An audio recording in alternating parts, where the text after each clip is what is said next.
Allamal insana ma lam ya'lam. Salatu wassalamu ala asyrafil anbiya wal mursalin. Sayyidina Muhammad wa ala alihi wa sahbihi ajma'in. Amma ba'd. Pertama saya merasa sangat berbahagia bisa membersamai serta webinar pada hari ini. Yang kedua, saya tentu memberikan apresiasi kepada pengurus Simaprodi yang menginisiasi kegiatan ini, dan yang lebih hebat lagi karena kegiatan ini dilaksanakan di bulan Ramadan. Sehingga insya Allah mungkin webinarnya di luar bulan Ramadan itu pahalanya 1, maka di bulan Ramadan itu bisa berlipat ganda. Kalau bukan 10 bisa 100 kali lebih banyak pahalanya daripada di luar bulan Ramadan. Yang keempat, tema ini sangat menarik, walaupun sesungguhnya setelah saya kan moderator sulit untuk membuat slide atau PPT yang memenuhi semuanya, karena sepertinya bahwa tema yang diangkat ini merupakan otokritik terhadap penyelenggaraan pendidikan di Indonesia, dan boleh jadi juga adalah bahagian dari artikulasi mahasiswa mengungkap keresahannya terhadap sistem pendidikan.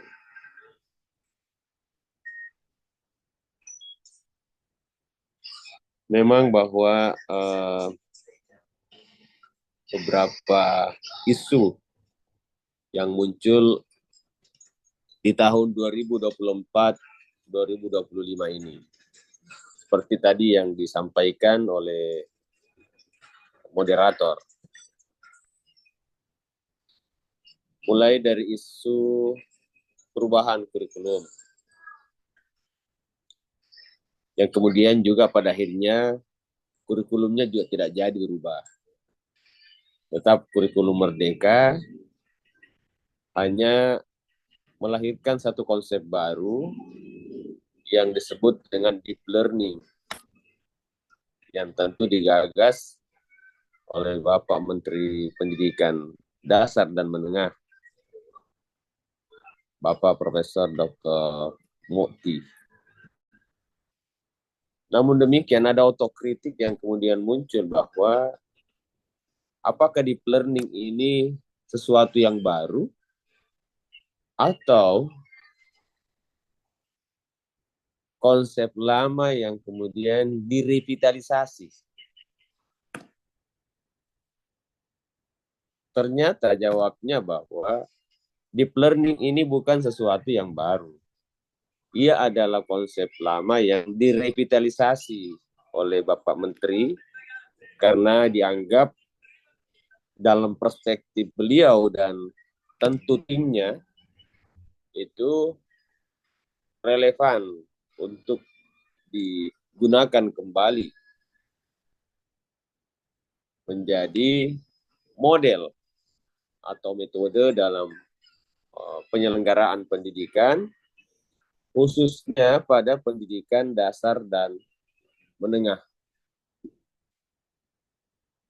Lalu muncul kemudian isu lain dari ruang yang lain, menyampaikan perspektif baru lagi bahwa deep learning itu tidaklah cukup kalau tidak disertai dengan deep teaching. Jadi deep learning menurut mereka tidaklah lengkap tanpa menghadirkan deep teaching. Sehingga ada proporsi dari deep learning dan deep teaching yang diberlakukan secara berimbang. Nah, ternyata di tengah semangat untuk menerapkan deep learning, khususnya di pendidikan dasar dan menengah, muncul kebijakan baru yang disebut dengan efisiensi pendidikan. Muncul kebijakan baru yang disebut dengan efisiensi pendidikan, yang kemudian persiapan untuk menerapkan deep learning dengan berbagai perangkat tentu yang sudah disiapkan oleh Pak Menteri harus terbongkar kembali, untuk menata proses penerapan itu. Dan tentu ini kita tidak boleh juga terlalu ansih menyebutnya sebagai kegagalan, tetapi kita menyebutnya sebagai upaya merevisi kembali. Jadi saya kira Bapak Menteri tidak disebut gagal untuk menerapkan itu, tetapi ada upaya untuk merevisi kembali itu, tentu menyesuaikan dengan anggaran yang tersedia. Karena memang saya perlu menegaskan kembali dan mengingatkan pada kita semua bahwa kalau kita bicara tentang pendidikan, maka yang pertama kita bicarakan itu adalah mutu. Yang kedua adalah akses. Jadi kalau cara pendidikan itu adalah pertama mutu, yang kedua akses, lalu ketiga itu kebijakan. Nah, sepertinya anak-anakku semua pada hari ini atau segenap peserta lebih tertarik ya, mengkaji dan melakukan autokritik terhadap kebijakan pendidikan. Entah kebijakan yang mana nanti, tetapi yang terdengar tadi dari moderator dan beberapa hari diskusi dengan Fadil adalah hilirisasi. Kalau ada hulu berarti ada hilir. Kalau ada hilir berarti ada hulu. Ya, berarti hilir. Istilah hulu dan hilir itu kan dulu hanya dikenal di dunia, di persoalan yang berkaitan dengan persiapan pembuatan sarana prasarana. Tetapi ternyata itu kemudian diadopsi, dalam tanda petik, kalau saya menyebutnya lebih enak kayaknya direduksi masuk dalam pengambilan kebijakan. Sehingga sejak Joko Widodo itu menjadi presiden, hulu dan hilir itu menjadi sesuatu yang sangat populer disebutkan pada setiap pengambilan kebijakannya. Nah, saya melihat dalam perspektif yang lain dan mencoba menyederhanakan apa sebenarnya yang dimaksudkan dengan hilirisasi pendidikan itu. Saya coba buka dulu ya.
Belum terlihat.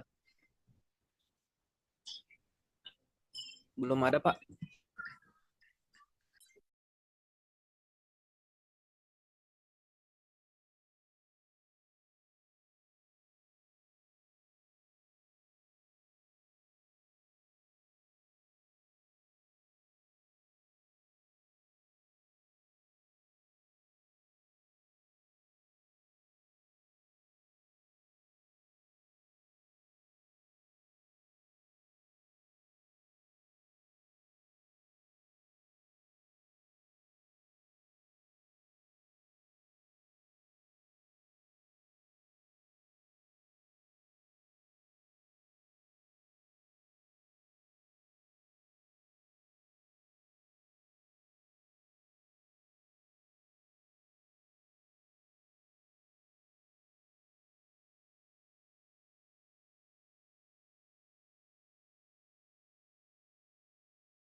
Bantu dulu saya bagikan. Ada saya kirim ke Mojo.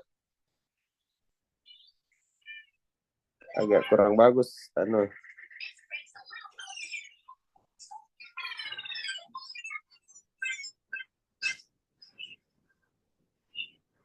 Ada yang bisa bagikan? Iya Pak, iya. Anu. Lagi saya pakai iPad. Nah, kurang bagus.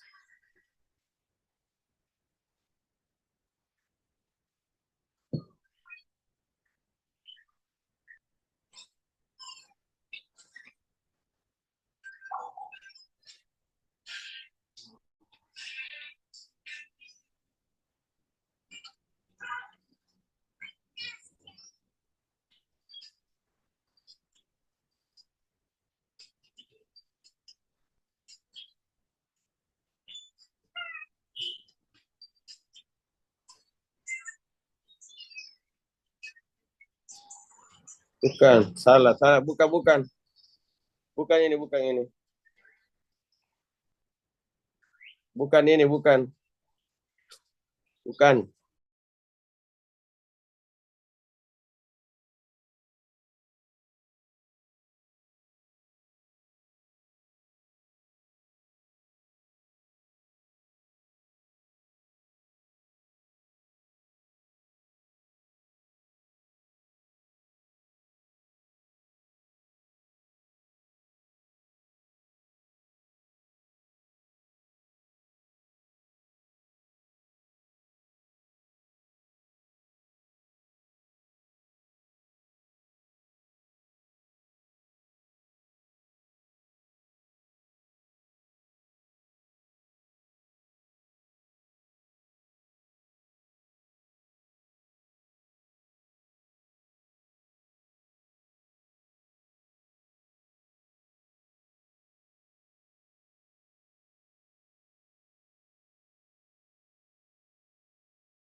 Buka coba.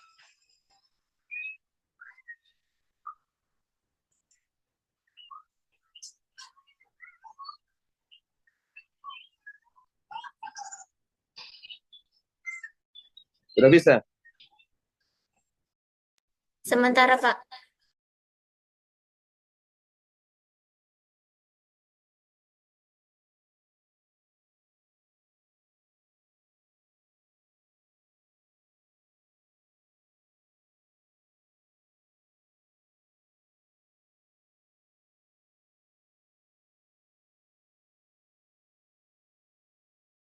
Ada dua itu saya kirimnya.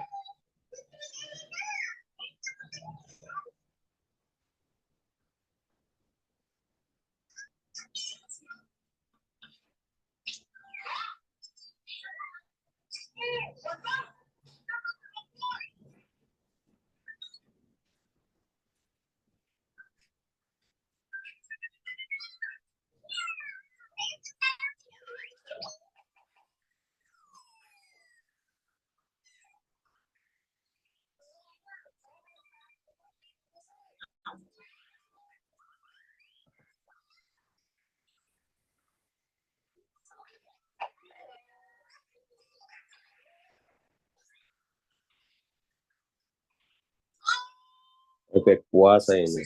Mau puasa juga anu PPT.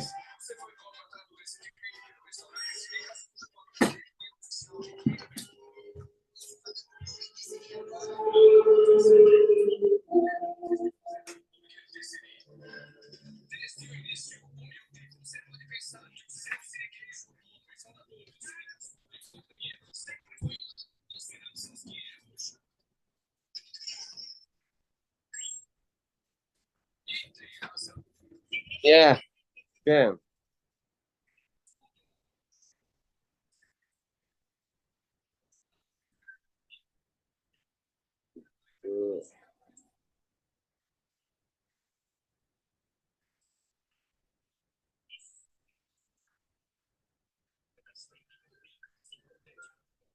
Jadi kita bicara tentang hilirisasi pendidikan di Indonesia.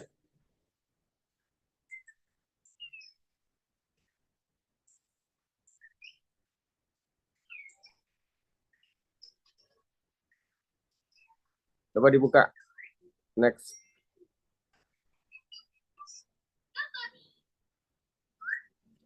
Ya. Apa sebenarnya yang kita sebut dengan hilirisasi pendidikan itu? Yang pertama bahwa hilirisasi pendidikan itu bertujuan untuk menciptakan lulusan yang siap kerja dan inovatif. Sebenarnya istilah hilirisasi itu ke situ dulu sebenarnya. Bagaimana pendidikan ini dikelola untuk menciptakan lulusan yang siap kerja. Bukan hanya siap kerja, tetapi inovatif. Dibangun dulu perspektif positifnya tentang istilah hilirisasi ya. Sehingga hampir setiap kebijakan pendidikan itu dikelola dengan bagaimana keterkaitan antara pendidikan dengan kebutuhan industri dan pembangunan nasional. Itu yang berlangsung sekarang kebijakan pemerintah tentang pendidikan. Itulah sebabnya saat ini selalu orientasinya industri. Sehingga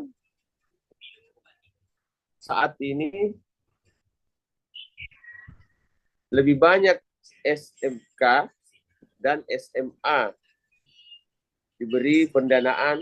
Kalau dulu 70% SMA dan 30% SMK, sekarang itu dibalik. 70% SMK dan 30% SMA.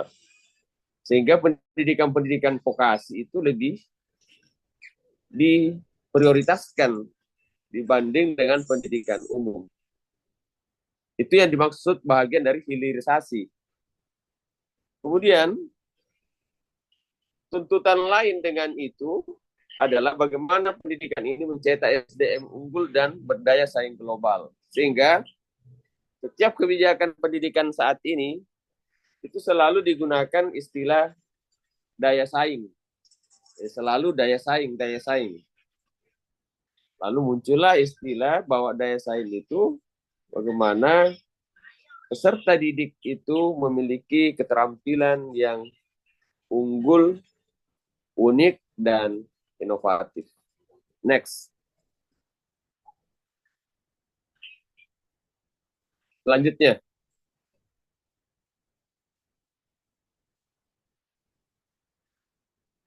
Ya. Jadi hilirisasi pendidikan itu berarti mempersiapkan hasil pendidikan agar dapat langsung diterapkan di dunia kerja. Nah, ini pun sekarang lagi disoal karena selalu orientasi kita dunia kerja. Sehingga dalam struktur kurikulum selalu kelihatan itu adalah bagaimana mempersiapkan peserta didik ini menjadi tenaga kerja yang handal. Hard skill-nya lebih diutamakan. Nah, sehingga fokus pendidikan dan kurikulum itu selalu difokuskan pada link and match antara institusi pendidikan dan industri. Dan begitu juga dengan kurikulum, termasuk kurikulum Merdeka adalah integrasi kurikulum berbasis keterampilan dan teknologi. Anda bisa lihat bagaimana pengelolaan pendidikan dengan kurikulum Merdeka, ya, dan selalu melihat keterkaitan antara proses pendidikan dengan dunia kerja. Next.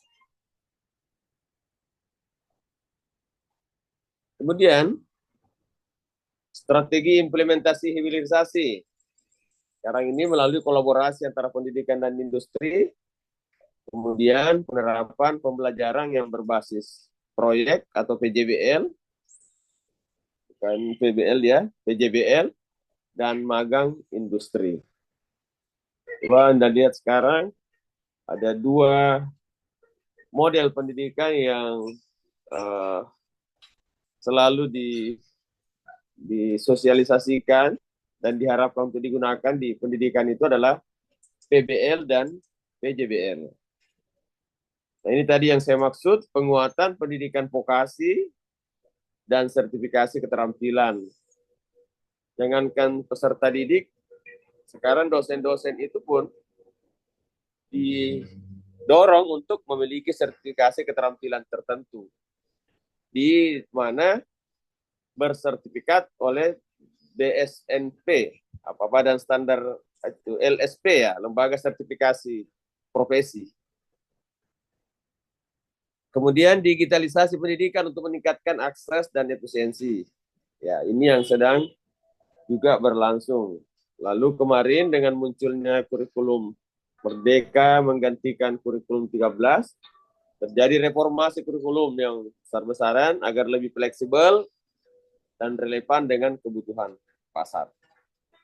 Itu semua disebut dengan hilirisasi. Baik, next, selanjutnya.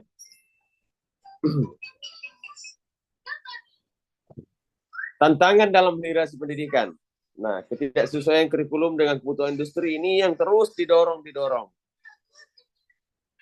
Pada saat kurikulum ini didorong, ternyata di ruang yang lain itu terjadi keprihatinan, di mana ada hal-hal prinsipil di pendidikan itu yang berkaitan dengan soft skill atau karakter yang mengalami masalah yang sangat fatal. Di tengah didorongnya kurikulum yang berbasis industri, ternyata anak-anak kita berpotensi bergerak seperti mesin, bergerak seperti robot, di mana sudah mulai kehilangan prinsip-prinsip hidupnya, soft skill-nya yang kemudian melemah. Ini tadi mungkin yang Anda soal yang tadi disebutkan oleh moderator. Kemudian di tengah didorongnya kemajuan pendidikan, ternyata juga fasilitas dan teknologi pendukung itu belum cukup memadai untuk mendorong lahirnya pendidikan yang berbasis industri. Nah, hal lain adalah kesenjangan kualitas tenaga pendidik. Kesenjangan kualitas tenaga pendidik tentu antara yang dimaksud adalah kesenjangan menerima akses dan informasi. Kesenjangan menerima akses dan informasi yang menyebabkan perbedaan kualitas, sementara target capaian yang sama. Nah, persoalan juga lain adalah rendahnya minat terhadap pendidikan vokasi. Ya. Justru pendidikan umum ini sekarang masih lebih menarik daripada pendidikan vokasi yang didorong oleh pemerintah.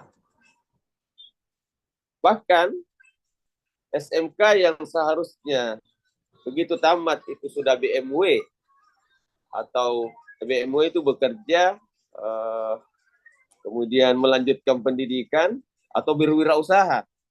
Ternyata anak-anak SMK itu lebih banyak yang melanjutkan pendidikan.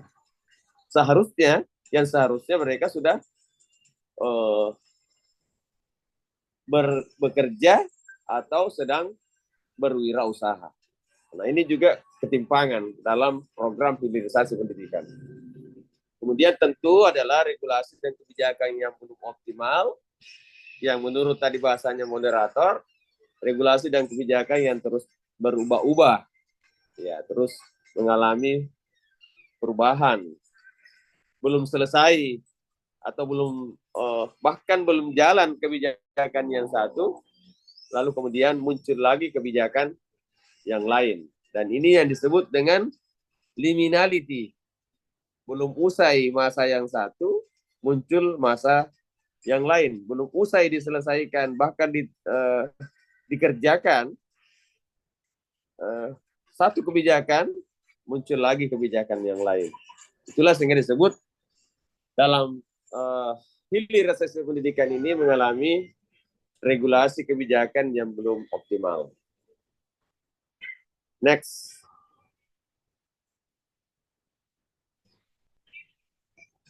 Apa solusi dan rekomendasi? Tentu yang pertama adalah bagaimana meningkatkan kemitraan dengan industri dan dunia usaha. Pendidikan diharapkan bisa memaksimalkan kemitraan. Tentu kemitraan yang dimaksudkan adalah kemitraan yang simbiosis mutualis, yang saling menguntungkan. Bukan yang saling membuntungkan, tetapi saling menguntungkan. Kemudian memperkuat pendidikan karakter dan soft skill. Nah, karena apa? Karena tadi kalau didorong semata-mata bagaimana kebutuhan pendidikan ini sesuai dengan pasar, maka anak-anak kita atau peserta didik itu didorong seperti mesin dan robot, yang tentu akan mendegradasi penguatan karakter dan soft skill. Karena hanya bertumpu pada hard skill, melupakan soft skill. Kemudian yang keempat, tadi ada satu, mendorong inovasi dan metode pengajaran. Ya, mendorong inovasi dan metode pengajaran. Tentu metode pengajaran yang selalu menyeimbangkan antara hard skill dengan soft skill. Pendidikan harus dikembalikan ke ruhnya. Apa ruhnya? Ruhnya itu ada pada nuansa landasan filosofisnya pendidikan. Yaitu apa itu manusia, bagaimana seharusnya manusia itu dididik, dan untuk apa manusia itu dididik. Dalam bahasa yang lazim, bahwa pendidikan itu adalah memanusiakan manusia, yang artinya menempatkan manusia pada porsi yang tepat, di mana manusia itu terdiri dari jasmani dan rohani, tubuh dan ruh yang harus mendapatkan kebutuhannya masing-masing. Kemudian tentu meningkatkan pendanaan dan infrastruktur pendidikan. Tapi persoalannya lagi adalah tahun 2024-2025, entah sampai 2026 ini terjadi efisiensi anggaran. Tentu ini akan menjadi persoalan yang akan dicarikan solusi dan rekomendasi lain oleh pemerintah. Kemudian mendorong kebijakan pendidikan berbasis kebutuhan pasar. Ya, tentu yang tepat sasaran. Selanjutnya, next. Jadi hilirisasi pendidikan adalah langkah strategis, sesungguhnya adalah langkah strategis untuk meningkatkan daya saing SDM Indonesia. Tetapi dengan berbagai tantangan-tantangan yang dihadapinya. Sehingga memang perlu penguatan sinergi antara pemerintah, institusi pendidikan, dan industri. Kemudian pendidikan harus beradaptasi dengan perubahan zaman untuk menciptakan lulusan yang kompetitif. Ya, makanya sekarang ini kenapa ada istilah di medsos itu berkembang, kabur aja dulu. Ya, kabur aja dulu. Ada istilah itu, kabur aja dulu. Kenapa ada istilah kabur aja dulu? Itu karena ada kegelisahan terhadap apa yang sedang terjadi di Indonesia bagi orang tertentu yang menganggap bahwa di luar lebih menjanjikan, sehingga mereka berprinsip kabur aja dulu, walaupun sebenarnya mereka sudah dibiayai juga sekolah oleh pemerintah, tetapi kabur aja dulu menjadi istilah yang lagi populer. Ya, asal jangan anak-anakku semua kabur aja dulu dari kampus, karena Anda masih sementara berproses pendidikannya. Next. Ya, saya kira ini cukup untuk persoalan hilirisasi pendidikan. Kita buka dulu slide yang kedua mengenai tantangan dan profesi guru.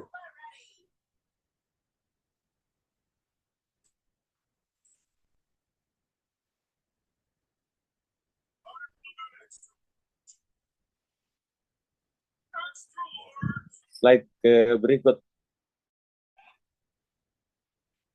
Simpan dulu pertanyaannya. Kalau ada pertanyaan di seputar itu, kita lihat dulu.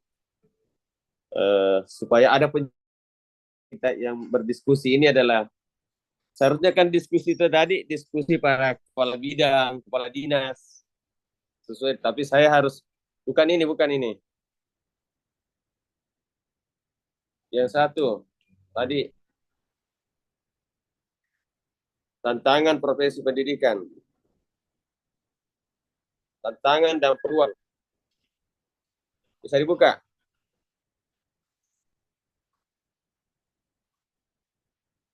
Bisa di Pak.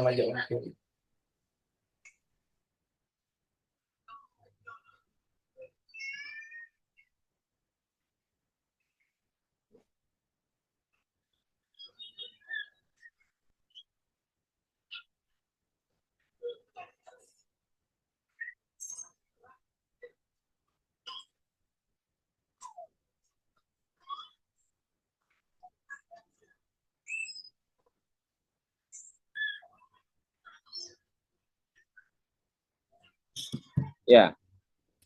Tantangan dan peluang profesi guru. Profesi guru memiliki peran penting dalam membentuk karakter dan masa depan generasi muda. Namun guru juga menghadapi berbagai tantangan dan peluang dalam menjalankan tugasnya. Jadi kita bicara hilirisasi pendidikan dalam kaitan peran guru dan tantangannya. Lalu tadi itu yang pertama adalah bicara tentang bagaimana hilirisasi pendidikan yang terkait dengan kebijakan secara umum. Next. Apa tantangan profesi guru? Tadi coba lihat kurikulum yang terus berubah. Beban administratif yang tinggi. Kemudian masih sebagian guru mengalami kesejahteraan yang minim. Kemudian tantangan dalam mengadaptasi teknologi pendidikan. Ya, tentu masih tidak bisa dinafikan bahwa ada banyak guru yang tentu masih sulit untuk menyesuaikan dengan kemajuan teknologi pendidikan. Nah, tantangan guru berikutnya adalah perbedaan kemampuan dan karakter siswa. Sehingga kemarin digagas itu yang disebut dengan pembelajaran berdiferensiasi. Tapi hal yang penting yang terkait dengan perbedaan kemampuan dan karakter siswa itu adalah bahwa dari waktu ke waktu karakteristik siswa, khususnya karakteristik siswa di abad 21 itu sangat berbeda. Makanya sering kali di kelas itu saya sampaikan pada anak-anakku semua, saya ini masih beruntung. Kenapa? Karena masih mendapatkan mahasiswa sebaik Anda. Tapi keberuntungan saya belum tentu sama dengan keberuntungan Anda kelak ketika benar-benar sudah ditugaskan oleh negara atau masyarakat menjadi guru, akan menghadapi karakter siswa yang sangat variatif dan tentu cenderung dibutuhkan penanganan yang lebih serius. Kenapa saat ini pemerintah melakukan membuat regulasi tentang bullying, kemudian perundungan, pelecehan seksual dan lain sebagainya, kekerasan, tindakan kekerasan di sekolah, karena ada hal yang sangat krusial ditangani oleh kita semua adalah karakter siswa ini. Karakter siswa yang tentu tidak, dalam tanda petik itu tidak bisa kita harapkan bahwa karakter siswa hari ini lebih baik daripada ke depan. Berpotensi lebih buruk ke depan. Tetapi dengan upaya dan kemampuan guru yang sekaligus menjadikan tantangan, tentu paling tidak bisa memberikan penanganan yang baik. Kemudian masalah guru juga adalah keterbatasan sarana dan prasarana pendidikan. Tertentu, di tempat-tempat tertentu ada cukup memadai. Tetapi di tempat yang lain masih banyak kelemahan sarana dan prasarana. Mungkin pernah kita menyaksikan di media sosial, bahkan sekolah yang terdekat dengan ibu kota negara, itu masih ada yang atapnya bocor, bangkunya tidak cukup, kemudian bagaimana akses pendidikan anak-anak kita yang kemudian harus melewati sungai dengan satu tali untuk sampai ke sekolahnya, itu tidak terjadi di Papua, itu tidak terjadi di Nusa Tenggara, tapi ia terjadi di dekat ibu kota negara.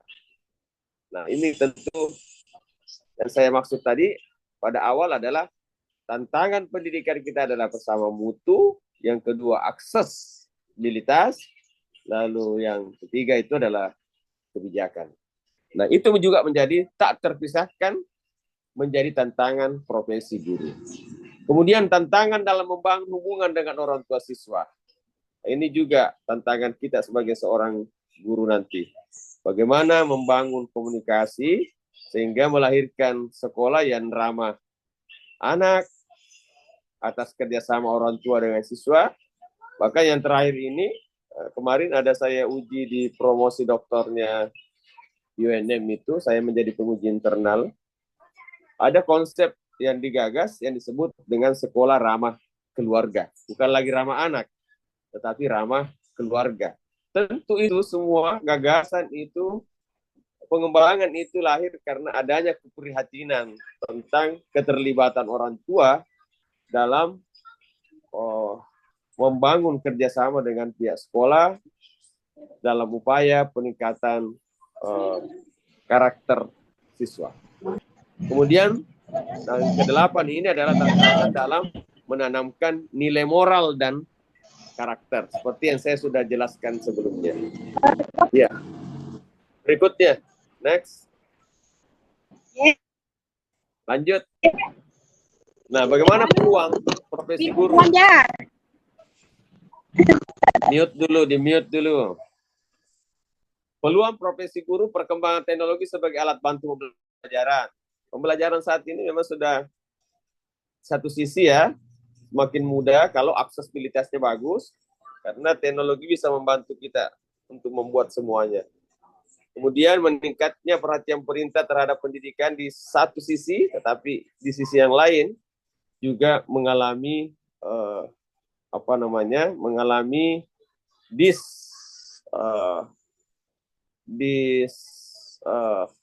dysregulation, atau ada perbedaan regulasi di satu tempat dengan tempat yang lain. Kemudian peluang untuk pengembangan profesionalisme melalui pelatihan dan sertifikasi, iya itu peluangnya.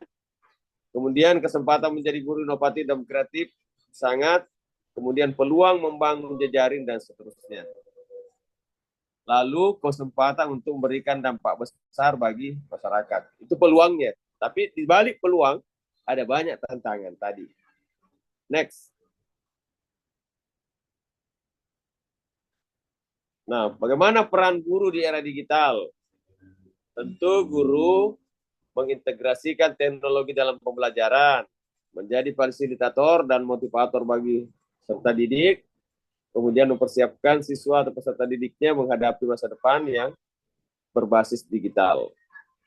Ya, next. Kita percepat saja.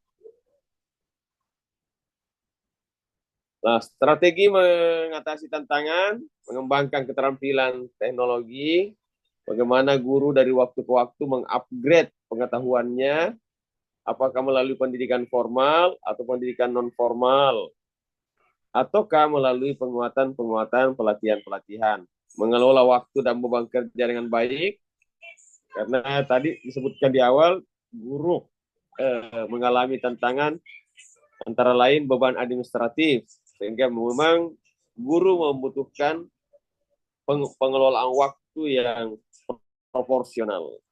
Kemudian meningkatkan kompetensi melalui pelatihan berkelanjutan, mengikuti seminar, mengikuti workshop, dan seterusnya. Membangun komunikasi efektif dengan siswa dan orang tua. Untuk memaksimalkan pendidikan siswa di sekolah tentu butuh hubungan baik antara orang tua siswa dengan guru untuk mengetahui bagaimana volume belajar atau durasi belajar anak, durasi perhatian orang tua terhadap pengembangan prestasi belajar anaknya. Oke, next. Sehingga memang bahwa profesi guru ini menghadapi berbagai tantangan, namun juga memiliki peluang besar. Dengan terus belajar, berinovasi, dan beradaptasi, guru dapat memberikan kontribusi yang lebih besar dalam dunia pendidikan. Di tengah berbagai tantangan, tentu optimisme ini sangat dibutuhkan. Kita tahu memang banyak tantangannya, tetapi tentu kita berharap sebagai bangsa yang besar, kita harus memiliki jiwa besar untuk menghadapi tantangan itu dengan memanfaatkan peluang-peluang yang ada. Next. Terima kasih. Ya, saya kira itu saja sebagai pengantar, pemantik dari diskusi kita. Di satu sisi saya mengungkap istilah-istilah hilirisasi, kemudian menghilirisasi. Jadi saya menghilirisasi lagi ke peluang dan tantangan guru. Demikian, saya kira cukup. Nanti kita lanjutkan kalau ada diskusi-diskusi berikutnya. Assalamualaikum warahmatullahi wabarakatuh. Saya kembalikan ke moderator yang hebat. Waalaikumsalam warahmatullahi wabarakatuh.